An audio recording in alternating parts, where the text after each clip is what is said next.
Welcome to the Strategic Marketer Podcast, where we talk about strategies, tactics, and practical steps to help you become a more strategic marketer. I'm your host, Joseph Lewin, and this discussion is with Chase Howell. Chase is the head of marketing at InfoTrust, a web analytics and customer data governance consulting firm based right here in Cincinnati, Ohio. He has experience in B2B marketing roles at various organizations and agencies. He also has a journalism background that brings a unique storytelling element to his marketing style. And I can just confirm that journalists do make awesome marketers. So if you're a journalist out there, definitely check out marketing. It's lots of fun over here in the marketing world. So in our discussion, we really focus on data analytics. It's probably my weakest area as a marketer. And so I'm asking Chase questions to try to understand how I can focus on analytics better and how to track the right things and figure out how to bring more of a data-driven approach to marketing. So without further ado, let's dive into the conversation. Chase, thank you so much for joining the podcast today. Really appreciate having you. So we're just going to jump right in. How can marketers prove that they're not just a department that makes things look pretty? Well, first of all, thank you very much for having me, Joe. I'm thrilled to be here. And yeah, marketers, I think often there is a narrative in other departments within an organization that the marketing team is the crew that you send things to when you want them to look pretty. I'm sure you've heard that in your experience, and I know it is a narrative that irks a lot of marketers, especially what I would call the modern marketer. This is definitely, in my opinion, a false narrative. There's a lot more to marketing, particularly digital marketing, than making something look attractive to the end user or coming up with, say, a creative slogan. The modern marketer, in my opinion, has a much more there's a much more quantitative element to the job than there has been in the past, definitely in this current digital era that we're in. Marketers honestly are armed with an overwhelming amount of data points to analyze and test. In addition to that, there's also the psychological element, understanding consumer psychology, how a message will or will not resonate with the end user. That's a large part of a marketing team member's role, understanding that. And then today, there's also this new added wrinkle that is really dominating marketing news around consumer privacy, ensuring that everything that you are doing as a marketer and really everything you're doing from an advertising standpoint as an organization is compliant. The end user has a good experience. They don't feel like you are unintentionally or intentionally spying on them or using their data in a malicious way or a way that they did not intend you to. So that's something that from almost a legal and compliance side of things is now wrapped into a marketer's role as well. So while the creative element of marketing should and cannot ever be replaced, and that's very important, there's just a lot more that the modern marketer is doing. And saying that marketers or the marketing team is the department that takes things and makes them look pretty is definitely selling it short. Yeah, I mean, I feel like when people have that message, usually it's because they haven't actually done the real marketing work of making their message good. Yep. And so then they're basically taking a crappy message. I kind of have a visual image of somebody handing you over a pile of crap that's steaming, and they're like, make this crap look pretty. And that's kind of how they think about it. Whereas, even if we're not talking about website analytics, there's a lot of research that goes into customer interviews and what kinds of questions people are asking online. So even if you're not going to do SEO and writing, just getting on and seeing what are people actually searching for and finding out how many times certain phrases are searched, and that can give you a really good idea of what's going on in the market. And if you just send it off to some creative agency and the CEO is involved in making the slogan sound how they want it to, and then hand it over and say, hey, marketing, make this look on brand for us. It's Yeah, and a frustration, I think, for most marketers, like you're saying. for sure. And I don't mean that to be a knock on anyone who maybe has that viewpoint, or at least that was kind of what they thought about marketing or digital marketing. But as you said, they're often seeing the end product and not really the thought and testing and um, analyzing that goes into the creation of whatever that end campaign is. Okay, so you talked a little bit about quantitative data Hmm. or quantitative. Um, we're almost getting into like science and data science at that point when you get into some of the quantitative data. So maybe you could just give us a breakdown of, first of all, super easy definition of quantitative data and what that means, and then maybe give some examples of what some of that might be.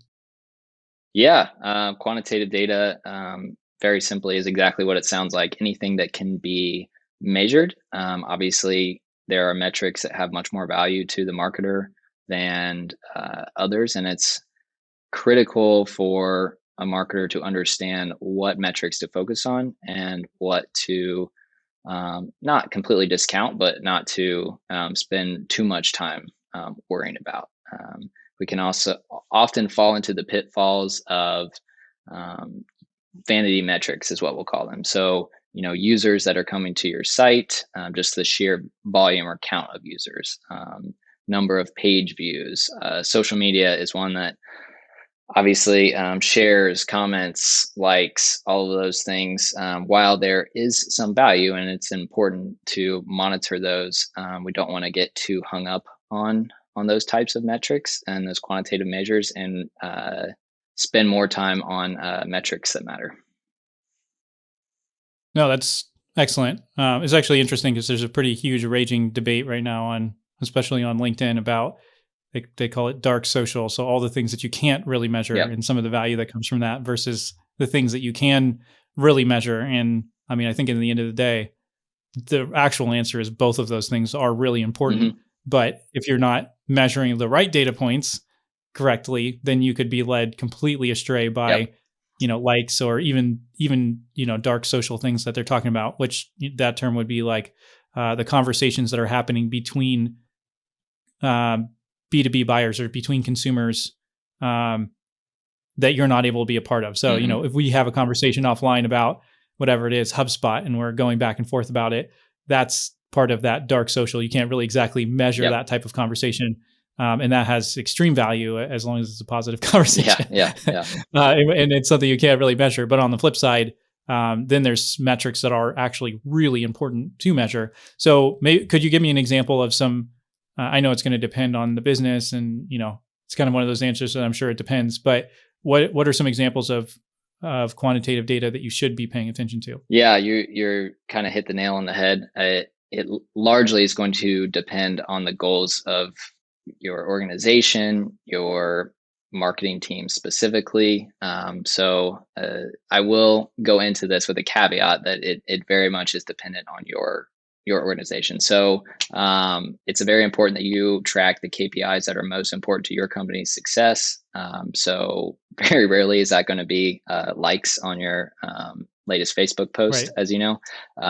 So understanding your company's goals and initiatives and how your marketing teams and your campaigns efforts roll into that is very important. As a marketer, you should have team and individual KPIs that you are measuring that align with those company priorities. So I'll Mm. start with that.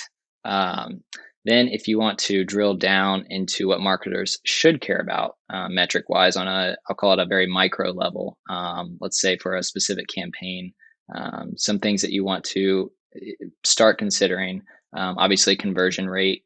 What do you actually want the user to do? So, um, conversion rates should be uh, broken up by campaign, and that the conversion itself can very much be, um, if you're selling a product, someone actually making a purchase. Obviously, Mm. that's a big win on an e-commerce or retail site as a marketer. Um, but in the B2B space, for example, it may be getting someone to sign up for your webinar. That would be a big win as a conversion. Right. So conversion Or rates, demos scheduled, things like that. yeah, yeah, exactly. This week's episode of The Strategic Marketer is brought to you by the Brand Compass course. If you're looking to take your marketing services side hustle to the next level, the Brand Compass course is for you. In the course, you're going to learn how to identify your ideal customers and narrow down to serve a niche market. Then you're going to learn how to productize your offering so that it's easier for customers to understand exactly what you do for them. And then you're going to put all of this information into a one-page messaging guide. That way you can use your customer's language to speak exactly to their pain points and problems every single time. Check out the show notes for a link to the course.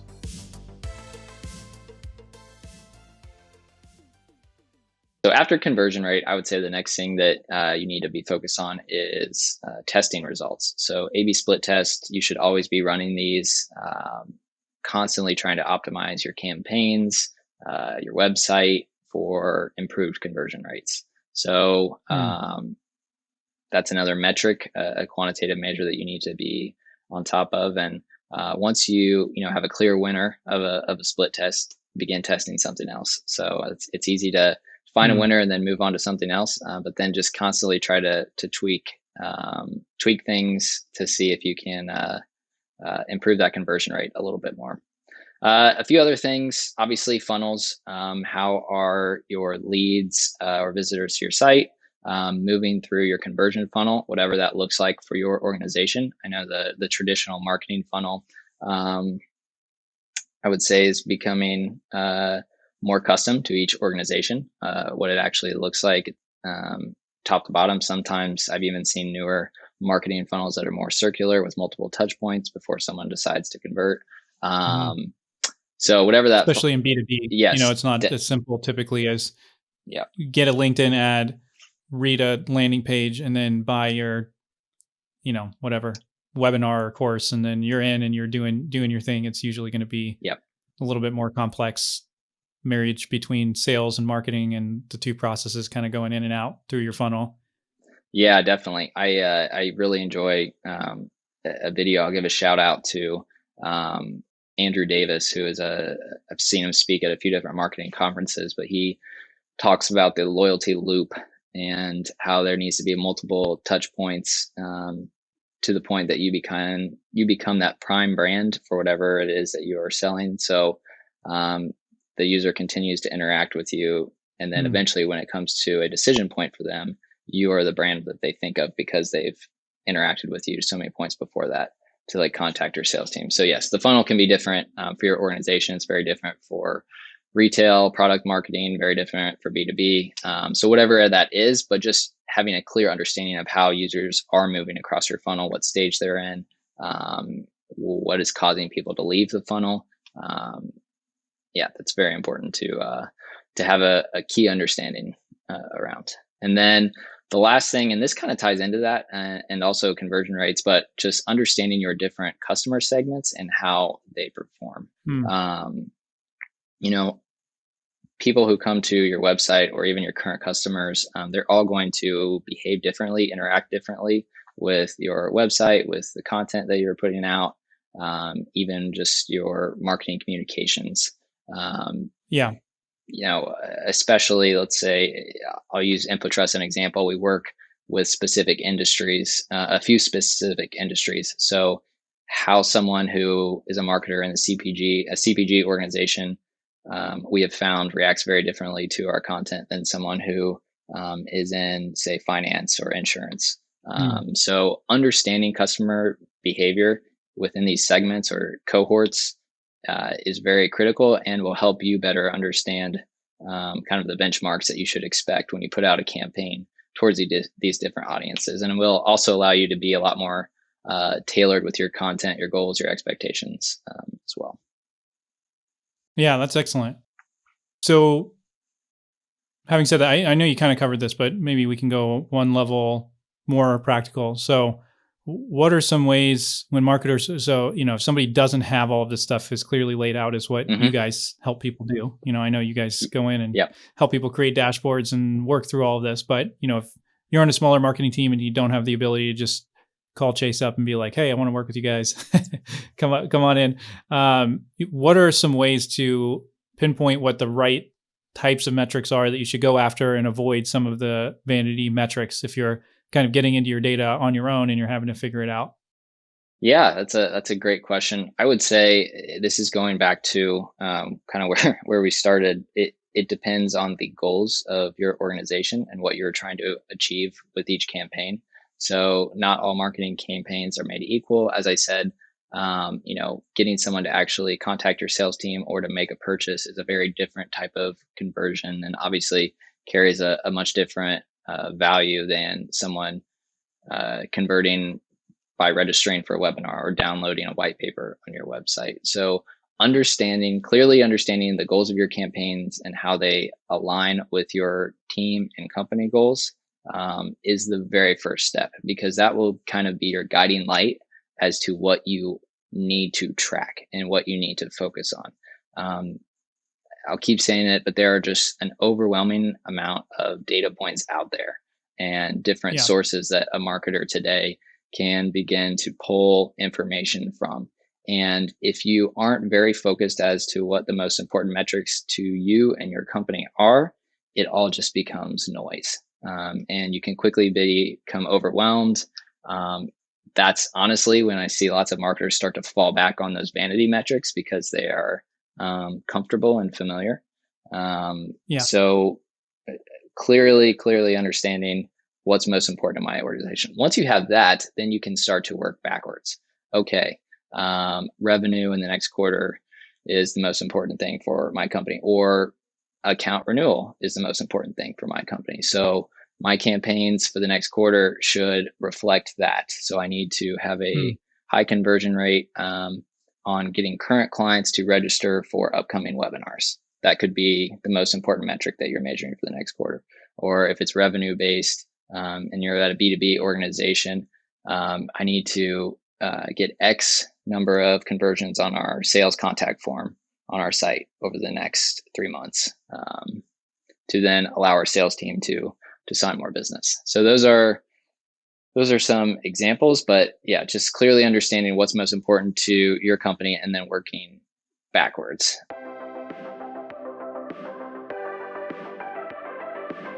Strategic Marketer is brought to you in part by Thrive Themes. Thrive Themes is a killer visual WordPress editor.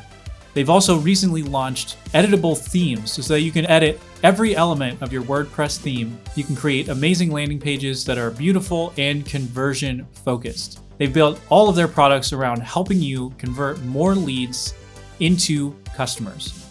You can find out more about Thrive Themes by clicking the link in the show notes. So I'm going to ask and just try to make it even one step more practical, just because I want people, when they listen to this podcast, to have something ultra practical that they can take away. Yep. And a lot of the people that I interact with are probably a little bit more in my space than in yours, as far as probably in the small to mid-size versus like working with the gargantuan companies. Like, it seems like you guys kind of have a pretty good firm grasp on that. And I could let you speak to that more in a second. But what are some practical steps that people can take? So let me say it this way. If you were to go into a new company and they had no tracking set up at all, they had no data, say they had some marketing, they'd written some blog content, and they had some landing pages set up in the past, and they have a sales team, but they haven't necessarily set up Google Analytics or done anything in Google Analytics to track that. What practical steps would you take in that situation to make sure you're collecting the right data and getting what you need to get the ball rolling? That's a great and deep question. So I'll start with this. So the process of data collection from a marketing standpoint, and then more importantly, actually using and analyzing that data is a journey. It is not an overnight fix. So at InfoTrust, we definitely preach the stages of crawl, walk, run to our clients. You have to crawl, get the basics down, make sure you're collecting accurate data before you can do anything else. Like, you need to have the technical setup perfect or as near perfect as possible before you move into those more advanced quote unquote walk run stages. So Mm. that's step one. Don't expect to be doing these advanced data science projects like customer lifetime value or forecasting or predictive modeling tomorrow. That's just unrealistic. And honestly, Mm. you know, junk in, junk out. So if you were to do those types of activities right now and you had not been collecting clean data for some time, then you don't really have a foundation to work off anyway. So Okay. that's what I would say first is start with the basics. And just ensure that your GA implementation is set up properly. You are collecting the data that you want to collect from the sites you want to collect it from. So that would be step one. I certainly would encourage anyone who is not familiar with GA, while there are many courses and certifications that you can take to get up to speed, working with someone, even if you just know someone who is happy to take a look at it, working with someone who is familiar with GA and has experience so they can kind of do a double check and you can have another set of eyes to ensure that the data is being collected accurately. There's not duplicate data being pulled in, anything like that. So that's where I would recommend first. Other And by GA, you mean Google Analytics? Yes, I'm sorry. Yeah. Sweet. Other, I would say, just practical general steps that you can take to be a better data driven marketer. Obviously, staying as up to date as possible on the technology changes and industry changes, simply by reading, watching videos, being active on social media. A couple sites I enjoy and would recommend. So, Search Engine Journal is great, especially around, um, you know, Google updates. They're very beneficial. The content is great.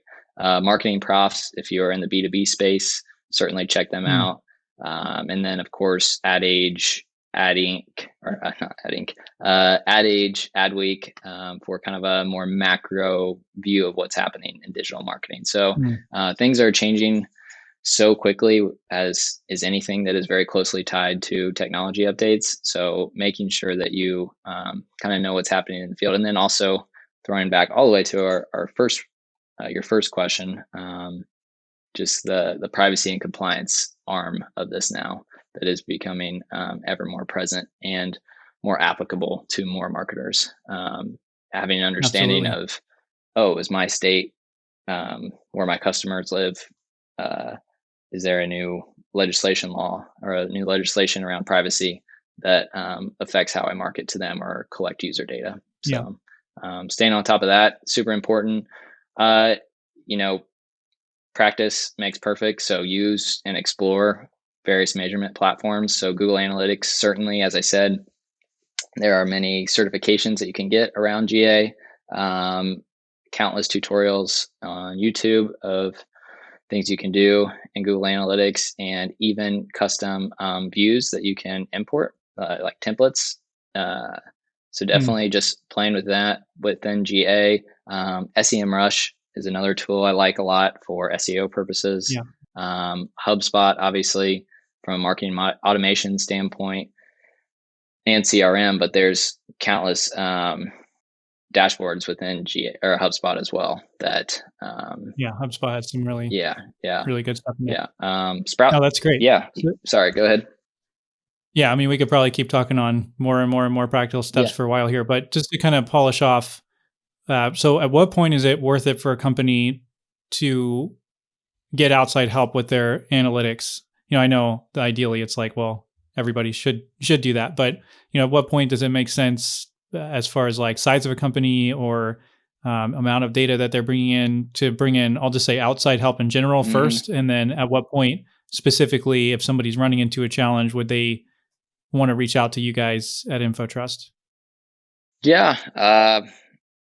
I hate to continue to be somewhat elusive here, but it all depends on your situation and the resources that you have available to you. So, let's say for a smaller shop that possibly doesn't want to hire, for example, an analytics consultant in house, there are certainly smaller analytics agencies out there that are fairly affordable that can basically help you, just exactly what I was talking about, that crawl stage, get up and going, ensuring that you have Mm. clean data collection. And that in most cases, they can even help you build, say, like a dashboard that really surfaces, again, the metrics that are most important to you, so that you Mm-hmm. can, if you're just getting started, or maybe you don't even have that much familiarity with digital analytics, you can block out some of the noise, because going into GA can be a little bit overwhelming at times, especially if you're just getting started. So they can help ensure consistent, clean data collection, and then also help you surface the metrics that are most important to you, and often like a custom dashboard or an executive dashboard. So lots of companies, what we're seeing right now across the industry, from medium-sized organizations to certainly larger enterprises, they're bringing lots of analytics expertise in-house, which is somewhat of a Mm. shift. So if you have someone, or if you have the ability to hire someone with analytics and experience, that doesn't mean that you should not work with a partner, because they can obviously leverage then the help of a bigger team in the future. But having Yeah. someone in-house that has that analytics experience would be great. So I don't think I'm like pinpoint answering your question as to the right time, but definitely as soon as you can start, again, collecting clean, accurate data that you can then look back on later. That's step one. So whatever you have to do to Right. achieve that, whether you're, Well, that's going to be a little bit harder to do yep, on your own if you don't have any experience in it at all. So exactly, if exactly, it is yep, at all possible to bring somebody in, at least for that first step to help you figure that yep, out, you're you're going to be happy that you did that in the for long sure. run, because at least you know the data that you have over the course of time is focused on the right things. So, at what points do people reach out to InfoTrust specifically? Because I know you guys kind of specialize at least a little bit, or work with some larger companies. So, but I don't want to pigeonhole you guys. Yeah. So, what kind of customers should look for you guys specifically? Yeah, so InfoTrust, we work with primarily large multi-brand organizations, quite a few Fortune 500 companies, top 100 retailers. So we focus on three main industries: CPG, as I mentioned, retail slash e-commerce, news and media. Actually, four industries. We recently, our finance, insurance, and crypto business has grown quite a bit over the last year. So we've always worked with those types of customers, but we've, I guess, officially made that one of our primary verticals as well. And we have an entire Mm. team dedicated to that as now. So, yeah, if you are a marketer at a enterprise level organization, and you are interested in bringing in a certified Google Marketing Platform partner, Google Cloud partner, someone who can take you not just through the crawl stage, but all the way through the run stage and Mm. beyond, whatever that is, fly, whatever you want to call it. That's what we are. We're really an end-to-end analytics partner, so we can start from Okay. day one. We don't have anything to, wow, we're doing predictive modeling, customer lifetime value, um, all this crazy data science work, because we have all of this data now. So, Awesome. yeah. So, how can people learn more about you? Me specifically, check me out on LinkedIn. Just search Chase Howell and InfoTrust, and I should pop up. That would definitely be the easiest way. Obviously, I'll encourage you to check out InfoTrust as a company, even if you are not interested in hiring us. We have a ton of educational resources around analytics, data science, data governance, Google Cloud for marketing. So from a marketing perspective, at InfoTrust, we have taken a very educational approach. We're in the B2B space, and we've found that to be most effective. So there's a lot of great resources about what we do, and even how to do what we do there. So Awesome. definitely check that out. Cool. Well, that's really good information. I would say that the analytics and data side is definitely my weakest point. I kind of like staying in the more qualitative side of things for the most part, probably just because I don't have enough experience in that side. So it's really helpful to peel back the curtain a little bit and get a better understanding of some of the things to be looking for. So really appreciate you taking time to come on the podcast today, Chase. Definitely. Thanks again, Joe. I appreciate it and can't wait to hopefully come back again. Sounds good. Can't wait. Thank you for listening to this episode. Don't forget to subscribe to The Strategic Marketer wherever you listen to podcasts. And if you could do me a personal favor and hit 5 stars on the rating, you don't have to leave a full review, just hit 5 stars. It would really help me out. I look forward to seeing you on the next episode of The Strategic Marketer.